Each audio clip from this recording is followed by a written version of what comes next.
What is up, guys? Today we're going to talk about the steps in a lawsuit. There are 5 major steps of a lawsuit: the complaint, the process, the answer, discovery, and the trial. First, we need to describe 2 common types of complaints. The first involves one plaintiff, the second type involves many plaintiffs. This is called a class action. When filing the complaint, it must be within the statutory time limit. For many civil cases, if the plaintiff waits too long, their complaint will be dismissed. For example, if one plaintiff waits 5 years to file a defamation lawsuit, it will be dismissed due to the expiration of the filing timeframe. Criminal cases don't often have time constraints. Additionally, the complaint needs to be filed in the right court jurisdiction.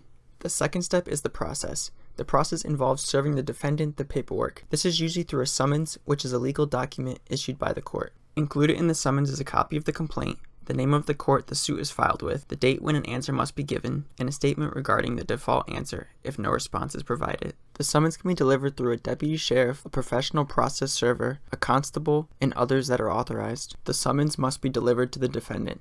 If the defendant is unavailable, some states allow a member of the defendant's household to be served the summons. For corporations, the summons must be served to the registered agent or an appropriate officer of the corporation. The third step is the answer. The defendant can accept, deny, motion to dismiss the case, or file a counterclaim. If the defendant accepts, then the case enters a mini-trial. A mini-trial focuses on only one portion of a trial. For example, the defendant admits they are responsible for the damages, so the case can focus solely on determining the amount of damages that will be awarded to the plaintiff. If the defendant denies, the case moves to trial. The defendant can also motion to dismiss the case, claiming a lack of jurisdiction or a failure to state a claim. The defendant can also file a counterclaim, suing the plaintiff in the same action. The fourth step is discovery. During discovery, both parties exchange information. This stage helps clarify the facts of a case, leaving no surprises to appear for the first time during a trial.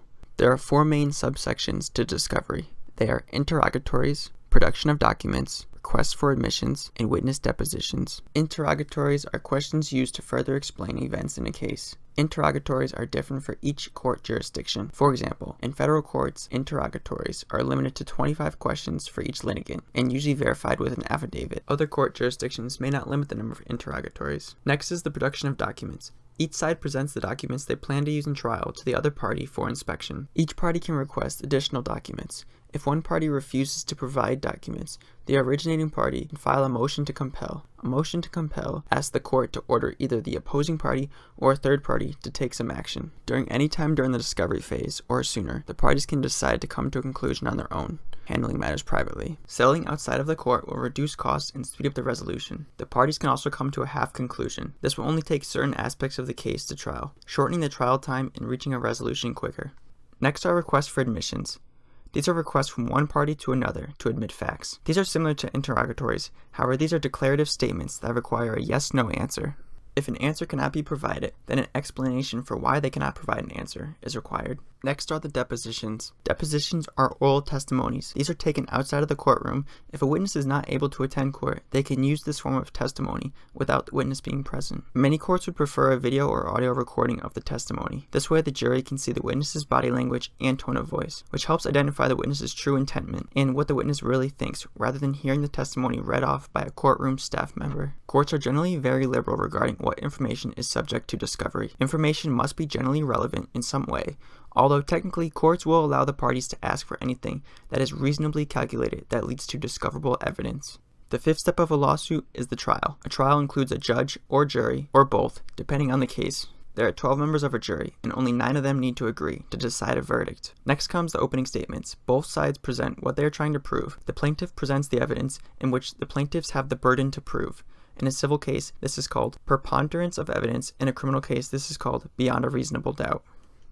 The plaintiff's lawyer will direct examine the plaintiff, or witness. Then the opposing side will question the witness, trying to discredit the witness. Then comes the redirect examination, where the plaintiff's lawyer will try to undo the damages caused by the cross-examination. Then comes the recross-examination. A witness must testify based on his personal knowledge and information based on his senses. I heard, I felt, I saw, I smelled, it looked like. Then comes the closing arguments, in which each attorney summarizes what they have proved. Following the closing arguments are the jury instructions, which are given to the jury at the end of the case. These instructions are prepared by the attorneys of both parties and presented to the judge for approval. The instructions tell the jurors what the law is and how to apply the law to the facts that have been presented. The jury needs to determine the standard of proof. In a civil case, this is known as the preponderance of the evidence. In a criminal case, this is known as beyond a reasonable doubt. During jury deliberations, the jury will decide on a verdict. A unanimous verdict is ordinarily not required in civil cases. In some states, only 9 out of 12 jurors need to agree on a verdict. A hung jury occurs when the jury cannot agree on a verdict. The case must be tried again or dismissed. From here, the plaintiff or defendant can file a motion or appeal if they find the decision to be inaccurate. The party can motion for a new trial. Sample grounds would be if the jury misconstrued an instruction or the jury clearly should have found more damages. An appeal to a higher court can be made by the party who lost the case or if the party who won believes the damages do not conform to the evidence.